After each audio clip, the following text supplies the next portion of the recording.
So కూటమి ప్రభుత్వం అధికారంలోకి వచ్చి దాదాపుగా సంవత్సరం పూర్తయిపోయింది. ఈ సంవత్సర కాలంలో వాళ్ళు గతంలో అధికారంలో రావటానికి ముందు ఏవైతే వాగ్దానాలు చేశారు, ప్రజాగళం పేరిటతో ఎలా అయితే చంద్రబాబు నాయుడు గారు, పవన్ కళ్యాణ్ సంతకం పెట్టి ఇంటింటికి కూడా బాండ్లను పంచారు. ఏ ఇంట్లో ఎంతమంది ఏ పథకానికి అర్హులయ్యారో, మీరు అమ్మఒడికి 3 ఉన్నారు, సెలెక్ట్ అయిపోయారు, మీకు సంవత్సరానికి ఇంత, 5 సంవత్సరాలకి ఇంత, నిరుద్యోగులు ఇంతమంది ఉన్నారు మీ ఇంట్లో, సో మీకు సంవత్సరానికి ఇంత, 5 సంవత్సరాలకి ఇంత, మీ ఇంట్లో రైతులు ఉన్నారు, సో రైతు ఇంత సంవత్సరానికి, అలా ప్రతిదీ బాండ్లో వాళ్ళు సంతకాలు చేసి ఇచ్చారు. సో ఆ సంతకాలు చేసిచ్చి సంవత్సర కాలం పూర్తవుతున్న ఇంతవరకు ఎవరికి ₹1 అంటే ₹1 కూడా ఒక సంవత్సరంలో ఎవరికి వేయలేదు. మొన్న పొదిలీలో జగన్మోహన్ రెడ్డి గారికి వచ్చిన ఆ జన సమూహాన్ని, జన సునామీని చూసి భయపడి రాత్రికి రాత్రి జీవోని తయారు చేసి తల్లికి వందనం అని చెప్పి మాట్లాడారు. కానీ జగన్మోహన్ రెడ్డి గారు ఇచ్చిన 84 లక్షల మంది తల్లులకి ఇవ్వలేని వాళ్ళు ఇక 2 ఉంటే 30, 3 ఉంటే 45 ఎలా ఇస్తారో 45,000 మీరు ఒకసారి ఆలోచించాలి. సో ఈరోజు ఒక కార్యక్రమాన్ని జగన్మోహన్ రెడ్డి గారు ఇంట్రడ్యూస్ చేయడం జరిగింది, రీకాలింగ్ చంద్రబాబుస్ మేనిఫెస్టో. చంద్రబాబు మేనిఫెస్టోని గుర్తుకు తెస్తూ అంటూ ఈ QR కోడ్ ఉంటుంది. దీన్ని వాళ్ళ ఫోన్లో వాళ్ళు ఓపెన్ చేస్తే చంద్రబాబు నాయుడు, పవన్ కళ్యాణ్ గారు ఎన్నికల ముందు ఏం చెప్పారు, 2024లో వాళ్ళ అధికారంలోకి వస్తే జూన్ నుంచే ఏమేమి ఇస్తాము అని వాళ్ళు మాట్లాడారు. అండ్ ఏ ఆంక్షలు లేకుండా ప్రతి ఒక్కరికి కూడా మేము అందజేస్తాం, మేము ఇచ్చిన మేనిఫెస్టోని అని చెప్పడమే కాకుండా జగన్మోహన్ రెడ్డి గారు ఇచ్చినవి కూడా మేము కంటిన్యూ చేస్తామని చెప్పి ఈరోజు ఈ రాష్ట్రంలో ఉన్న ప్రతి ఒక్కరిని ఎలా మోసం చేశారో ప్రతి ఇంటికి తీసుకెళ్లే కార్యక్రమాన్ని ఈరోజు శ్రీకారం చుట్టడం జరిగింది. సో దొంగ మాటలు, దొంగ మేనిఫెస్టోలు చూపించి కూటమి ప్రభుత్వం ఎలా అధికారంలోకి వచ్చిందని ఈ రోజుకి కూడా ప్రతి ఒక్కరికి ఆశ్చర్యం. ఎందుకంటే దాదాపుగా 40% ఓటింగ్ జగన్ గారికి ఉన్నప్పుడు వీళ్ళు ఎలా అధికారంలోకి వచ్చారు, జగన్మోహన్ రెడ్డి గారికి ఎందుకే 11 సీట్లు అనేది చాలామందికి అనుమానాలు. ఎందుకంటే ఎన్నికల రోజు ఎంత ఓటింగ్ పోల్ అయింది అన్నదానికి, కౌంటింగ్ రోజు పోల్ అయిన దానికి దాదాపుగా 43 లక్షల ఓట్ల డిఫరెన్స్ ఉంది. దాన్ని ఎన్నికల కమిషను ఎంక్వైరీ చేయాలి, అలాగే కోర్ట్స్ కూడా దీన్ని చూడాలి. అంటే 10 రోజుల్లో జీవో ఇచ్చి 6 నెలలు ఉండాల్సిన ఈవీఎంలను డిస్ట్రాయ్ చేసిన విషయం అందరూ కూడా గుర్తుపెట్టుకున్నారు. సో ఈ మధ్య జగన్మోహన్ రెడ్డి గారు రాప్తాడు కానీ, పొదలి కానీ, తెనాలి కానీ, సత్తెనపల్లి వెళ్ళినప్పుడు ప్రజల ఆయన మీద ఉన్న అభిమానాన్ని కళ్ళారా చూసిన కేంద్రం వరకు అందరూ కూడా ఇది ఈవీఎంల విజయమే, ఇది కూటమి విజయం కాదు అనేది అర్థం చేసుకున్నారు. అందుకే ఈరోజు కూటమి ప్రభుత్వంలో ఉన్న వాళ్ళకి భయం వేసి జూన్ 18లో అది ప్రైవేట్ వెహికల్ కింద ఆయన పడ్డాడు, కానీ ఏమీ జరగలేదు. ఆయనకు ఒక సైడు కొంచెం స్వల్ప గాయాలైతే 108లో హాస్పిటల్కి పంపించామని చెప్పి యాక్సిడెంట్ చేసిన ప్రైవేట్ కారు నెంబర్ని డిస్ప్లే చేస్తూ ఆ కార్ని సీజ్ చేయడం కూడా జరిగింది. మళ్ళీ జూన్ 22కి ఎలా మారింది, జగన్మోహన్ రెడ్డి గారు కారు కింద ఒక తలకాయ దొల్లినట్టు వాళ్ళు ఒక వీడియోని సోషల్ మీడియాలో రిలీజ్ చేసి దాని మీద షర్మిల గారితో, పయ్యావుల్ గారి కేశవతో, అలాగే చంద్రబాబు నాయుడు గారు హోంమంత్రి ఎలా మాట్లాడిన తర్వాత ఎస్పీ గారు అవును జగన్ గారి కారు కిందే జరిగింది అని మాట్లాడారు. అంటే మీరు అర్థం చేసుకోవాలి, ఇదంతా కూడా జగన్ గారికి వస్తున్న జన సపోర్ట్ని చూసి జలసీతో చేస్తున్నదే. ఈ రోజు వరకు Z+ కేటగిరీ ఉన్న జగనన్నకి ఒక మంచి బుల్లెట్ ప్రూఫ్ వెహికల్ ఇవ్వరు, పోలీస్ ప్రొటెక్షన్ ఇవ్వరు, రో పార్టీ ఇవ్వరు. సో ఎవరిది ఫెయిల్యూర్ ఒకసారి చెప్పండి. నిన్న ప్రెస్ మీట్లో ఆవిడ చెప్తుంది చాలా గొప్పగా, హోంమంత్రి కందుకూరులో అంటే 8 మంది చనిపోగానే అయ్యో పాపమని చంద్రబాబు నాయుడు గారు పరిగెత్తుకుంటూ వెళ్ళి అందరి ఇళ్లలో పరామర్శించి ఆయన సొంత డబ్బులు ఎక్స్గ్రేషియా ఇచ్చాడంట. ఆయన అధికారంలో ఉన్నప్పుడు ప్రభుత్వ డబ్బే ఎక్స్గ్రేషియా ఇవ్వడు, ఆయన చేతగానితనం వల్ల చనిపోయిన వాళ్ళకి. అలాంటిది ఆయన సొంత డబ్బులు ఇచ్చారంటే ఎవరైనా నమ్ముతారా? రెండవది, ఆమె చెప్పినట్టుగా ఆ రోజు అపోజిషన్లో ఉన్నప్పుడు ఏం మాట్లాడావు, కందుకూరు ఇన్సిడెంట్ జరిగినప్పుడు పర్మిషన్ లేకుండా సందులు గొంతుల్లో మీటింగ్ పెట్టి చంపేసి పోలీసు వైఫల్యం, ప్రభుత్వ వైఫల్యం, మాకు ఒక అపోజిషన్ లీడర్కి ప్రొటెక్షన్ ఇవ్వరా అని చెప్పి మాట్లాడిన వ్యక్తి ఈరోజు ఆవిడ మాట్లాడుతున్న మాటలు మీరు ఒకసారి గమనించండి. ఈరోజు ఆవిడ బాడీ లాంగ్వేజ్ కానీ ఆవిడ భాష కానీ చూస్తే అర్థమవుతుంది. జగన్మోహన్ రెడ్డి గారిని తిట్టడానికి రెడీ అయ్యి వచ్చి కూర్చుంటున్నారు తప్ప ఈ రాష్ట్రంలో ఇంతమంది పిల్లలు, ఇంతమంది ఆడవాళ్ళు, ఇంతమంది కాలేజ్ స్టూడెంట్స్ రేపుకు గురై మర్డర్ చేయబడి ముక్కలు చేయబడి ఈరోజు ఎక్కడ పడితే అక్కడ విసిరేస్తే ఎక్కడికైనా వెళ్ళి పరామర్శించేదానికి నీకు టైం ఉందా అని అడుగుతున్నాను.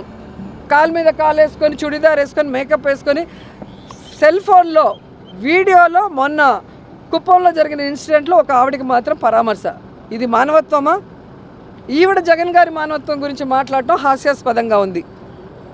జగన్ గారు కానీ వైఎస్ఆర్ గారి మానవత్వం గురించి ఈ రాష్ట్రంలో ఏ పేదవాడిని అడిగినా చెప్తాడు. ఈరోజు ఒక ఫీజు రియంబర్స్మెంట్ కానీ, ఒక ఆరోగ్యశ్రీ కానీ, ఒక తల్లి ఇది అమ్మఒడి కానీ, ఇవన్నీ ఎవరి కోసం తీసుకొచ్చారు? హాస్పిటల్ రెనోవేషన్స్ కానీ, స్కూల్స్ రెనోవేషన్, పేదవాళ్ళ కోసం, పేద పిల్లలు బాగుండాలి, వాళ్ళు ఆర్థికంగా ఎదగాలి, ఆ కుటుంబంలో ఆరోగ్యంగా అందరూ ఉండాలి అని చెప్పి పెద్ద మనసుతో చేసిన వ్యక్తులు. అలాగే కోవిడ్ సమయంలో ఈ దేశంలో ఏ రాష్ట్రంలో ఏ ముఖ్యమంత్రి చేయనటువంటి విధంగా మొత్తం భారాన్ని ప్రభుత్వమే మోస్తూ ప్రతి కుటుంబాన్ని తన సొంత కుటుంబంలాగా కాపాడుకున్న మానవత్వం ఉన్న వ్యక్తి జగన్మోహన్ రెడ్డి గారు. ఆయన గురించి ఈవిడ మాట్లాడటానికి ఈవిడికి అర్హత ఉందని నేను అడుగుతున్నాను. ఈరోజు మీరు రెడ్ బుక్ రాజ్యాంగం అంటూ అన్ని వ్యవస్థల్ని భ్రష్టు పట్టించి పోలీసుల్ని కేవలం తప్పుడు కేసులు పెట్టడానికి, ఈరోజు అందరినీ జైళ్ళకు పంపించడానికి పని చేయిస్తున్నారే తప్ప ఈ రాష్ట్రంలో పోలీసులు వాళ్ళ పని వాళ్ళు చేసుకుంటున్నారా? అలా వాళ్ళు చేసుకుంటూ ఉంటే ఈరోజు ఎందుకు ఇంతమంది రేప్ కాబడుతున్నారు? ఎందుకు ఇంతమంది చనిపోతున్నారు? సో ఈరోజు వాళ్ళకి నేను సూటిగా చెప్తున్నాను, ఇప్పటికైనా మీరు ప్రజలకు ఇచ్చిన హామీలు నెరవేర్చండి. అంతేగాని మాకు ప్రజలు ఓటేయలేదు, మేము ఈవీఎంతో గెలిచాం కాబట్టి ఎవరిని కేర్ చేయని అవసరం లేదని అహంకారపూరితంగా మీరు ప్రెస్ మీట్లు పెట్టి జగన్ గారినో మమ్మల్ని తిడితే ప్రజలు ఖచ్చితంగా మిమ్మల్ని కొట్టే రోజు దగ్గరలోనే ఉంది. అండ్ పవన్ కళ్యాణ్ గారికి కూడా సూటిగా చెప్తున్నాను, తొక్కి పట్టి నారదీస్తాను మన ఏదో పెద్ద డైలాగ్ చెప్పాడు. సినిమా డైలాగులు చెప్పకూడదని చెప్పిన వ్యక్తికి మరి ఈయన ఎలక్షన్ ముందు ఊగిపోయి చెప్పిన సినిమా డైలాగులు ఏంటి? ఈరోజు అధికారంలోకి వచ్చిన తర్వాత మనిషి కనిపించకుండా షూటింగ్లు డబ్బింగ్లు చేసుకుంటూ తిరుగుతున్నది ఏంటి అని అడుగుతున్నాను. ఒక పార్టీ పెట్టింది రాష్ట్ర ప్రజల కోసమా లేదా షూటింగ్లు చేసుకోవడానికా? ఈరోజు మీకు డిప్యూటీ సీఎం పోస్ట్ ఇచ్చింది షూటింగ్లు చేసుకోవడానికా, ఈ రాష్ట్ర ప్రజల్ని కాపాడటానికా? ఈరోజు సుగాలి ప్రీతి కేసు గురించి మీరు మాట్లాడింది, ఈరోజు అధికారంలోకి వచ్చాక పట్టించుకోకుండా కనీసం వాళ్ళ తల్లికి అపాయింట్మెంట్ ఇవ్వకుండా మీరు తిరుగుతున్నది అందరూ చూస్తున్నారు. అలాగే ఈ రాష్ట్రంలో ఏ ఆడపిల్లకి అన్యాయం జరిగినా నేను తాట తీస్తా అన్నావు, కానీ ఇంతమంది రేపై చనిపోతున్నా ఒక్క రోజు నోరు తెరిచి మాట్లాడలేదు. కానీ జగన్ గారిని తిట్టడానికి మాత్రం మొదట వస్తావు.